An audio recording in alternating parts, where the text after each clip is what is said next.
Hello everyone, ఈ వీడియోలో మనం కస్టమర్ యొక్క డీటెయిల్స్ ఎలా ఫైండ్ అవుట్ చేద్దామో చూద్దాము. సో దానికి 3 హారిజాంటల్ లైన్స్ దగ్గరికి వెళ్ళి మెనూ నేమ్ వచ్చి డిఆర్ఎం ఆర్డర్ ఎంట్రీ, దానిపైన క్లిక్ చేయండి.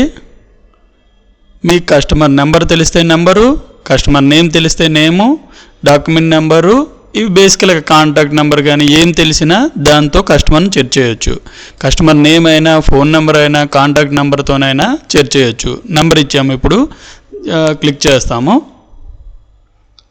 ఇప్పుడు ఆ నెంబర్లు అంతకుముందు ఎవరికైనా అసైన్ అయ్యి ఉండొచ్చు. మనం ఇక్కడ ఈ స్టేటస్ దగ్గర యాక్టివ్ ఉండేటట్టు చూసుకోవాలి. ఆ నెంబర్ పైన క్లిక్ చేయాలి.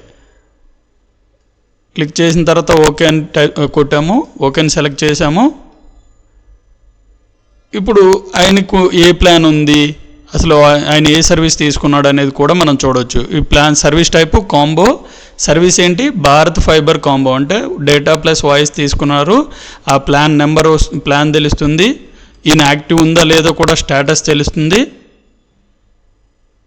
సో బిల్లింగ్ అకౌంట్ నెంబర్ ఆటోమేటిక్గా తెలుస్తుంది, installation address, everything, all the details, ఆయన డీటెయిల్స్ అన్నీ ఇక్కడ తెలుస్తాయి. ఇంకా మనం ఇందులో ఏం చేయొచ్చు అంటే ఇన్వాయిస్ సర్వీస్ రిక్వెస్ట్లు ఏమైనా ఉన్నాయా ఆయన నెంబర్ పైన, కస్టమర్ పైన. సో సర్వీస్ రిక్వెస్ట్ ఎంక్వైరీకి వెళ్ళండి.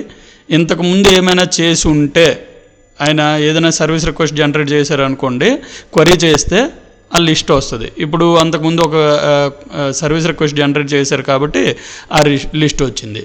అదే కస్టమర్కి ఇంకేం కావాలి, కస్టమర్ యొక్క ఇంకేం తెలుసుకోవాలి, ఇన్వాయిస్ తెలుసుకోవాలి. ఆల్రెడీ మనం ఒక వీడియోలో మనం చెప్పున్నాము, ఆ ఇన్వాయిస్లు కూడా చూడొచ్చు. ఫస్ట్ ఇన్వాయిస్ చెక్ చేయాలి. ఇన్వాయిస్ చూడాలి అంటే బిల్లింగ్ అకౌంట్ పైన క్లిక్ చేయాలి.